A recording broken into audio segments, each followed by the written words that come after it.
Bom, agora é hora da gente falar de economia, vamos falar da Bolsa de Valores, vai explicar, decifrar tudo pra gente aqui na medida do possível. Danilo Riso, bem-vindo mais uma vez aqui no Jornal da Mix. Obrigado, Eudes. É um prazer sempre estar aqui conversando de economia contigo. Danilo, a semana começou muito bem com a Bolsa de Valores perto ou batendo o recorde histórico, né? E com tendência até de subir esse recorde de pontos. Primeiro eu queria te perguntar, o que significa esse recorde de pontos? E depois, o que realmente, que tipo de influência tem na economia? E mais uma terceira pergunta, por que estamos batendo recordes? Vamos lá. Legal, né? Eu diz assim, eu sou do mercado financeiro, eu me interessei muito pelo mercado, olhando lá os gráficos de ações da Bolsa e tal. Então, para mim, assim, são sempre momentos importantes, assim, muito legais de viver quando a Bolsa bate recordes positivos, né? Esse número, né, a gente chegou a praticamente 140 mil pontos, é o nosso recorde nominal, né? Se você for dolarizar, aplicar inflação, ele não seria o recorde principal, mas nominalmente ele é a pontuação mais alta.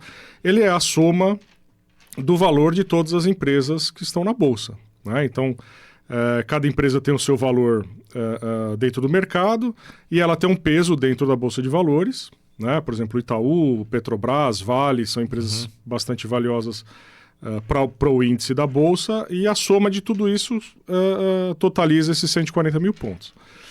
Né? Então, respondendo a tua segunda pergunta, né? Qual que é a conversa disso com a economia real? A Bolsa, ela precisa ficar muito claro, ela não é a economia real, ela não reflete a economia real. A Bolsa, ela anda à frente, né? Ela trabalha tendências, ela trabalha possibilidades futuras, né?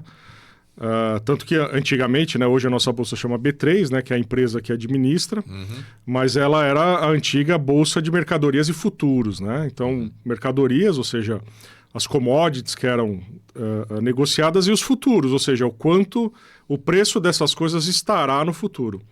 Então, a bolsa ela é uma antecipadora de tendências, na verdade. Então, para ela chegar nesse número, o que os operadores de bolsa estão vendo? Algum tipo de melhoria na economia. Né? Não necessariamente uma melhoria que possa afetar a economia real, mas pelo menos um equilíbrio. Né? O investidor ele preza muito por previsibilidade, equilíbrio. E o que a gente tem visto, assim, a gente tem um problema fiscal no Brasil, é fato, isso está posto. Mas a nossa economia, de alguma forma, continua caminhando. Né? Então, a visão macro dos investidores eu sei que o meu fiscal está complicado, eu prevejo que o governo não vai fazer nada para melhorar o fiscal, mas também já não tem muita coisa para piorá-lo, então eu consigo ter uma previsão de futuro. Né? E tem voltado para os ativos de renda variável, que a gente chama, que é o que é negociado na Bolsa. Então, fazendo um depara, né, do que a Bolsa enxerga para a nossa economia real, é uma estabilidade. Tá? Não é um crescimento econômico, não é, por exemplo, o que a gente viu ali na década de 2000, de boom de commodities e tal. Não.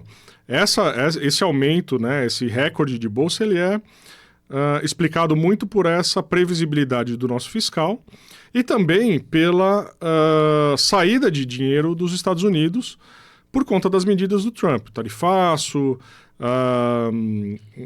algumas medidas, enfim, que ele tomou para controle de inflação lá, afugentaram o investidor do mercado americano, que estava muito carregado lá desde a pandemia, né? Porque vale dizer, né? Quando o mercado está em pânico, ele vai para os ativos seguros. E a principal economia do mundo é os Estados Unidos. Então, por conta da pandemia, todo o dinheiro do mercado foi para lá. E agora o pessoal está entendendo que dá para voltar para os mercados emergentes, para outros mercados, Europa e tal. Então, parte desse dinheiro está vindo para o Brasil porque apesar dos males que a gente vive, a nossa economia é uma economia robusta, o Brasil é um player internacional importante e seguro. Então a gente recebe, de fato, o dinheiro de fora. Então essa somatória de uma certa estabilidade interna em relação ao fiscal, que não melhora, mas também a tendência é que não piore muito, e o derramamento de dólares vindos dos Estados Unidos fazem esse impulso dentro da Bolsa, né? E o conselho para aquela pessoa que está de fora olhando e quer investir um pouco na Bolsa, é o momento? Se está de fora, eu digo para continuar de fora. Esperar. A gente teve essa primeira subida, foi interessante, mas o cenário ainda não sinaliza a consistência dessa subida, né?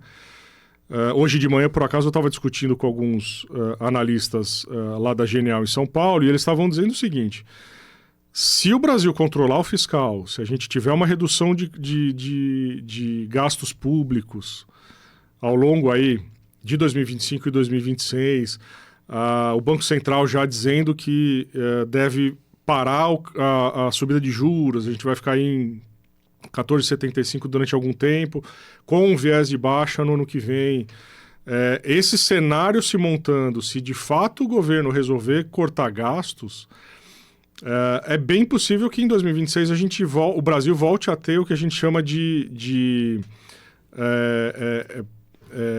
grau de risco, ou seja, a gente volta a ser um país confiável para as grandes casas de análise do mundo, para os investidores trazerem dinheiro. Então, e diminui o grau de risco. Exatamente, diminui o grau de risco e o Brasil se torna um destino de investimento externo bastante seguro.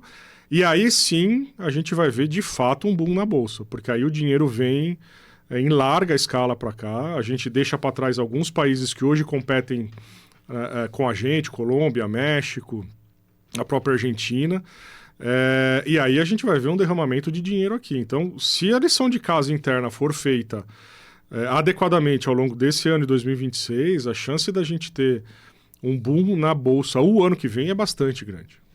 Muito bem, tá aí, quem sabe, hein? Tomara, né? A gente está esperando uma notícia boa faz tempo. Danilo, muito obrigado pela sua presença aqui no Jornal da Mix. Eu que agradeço, Edson.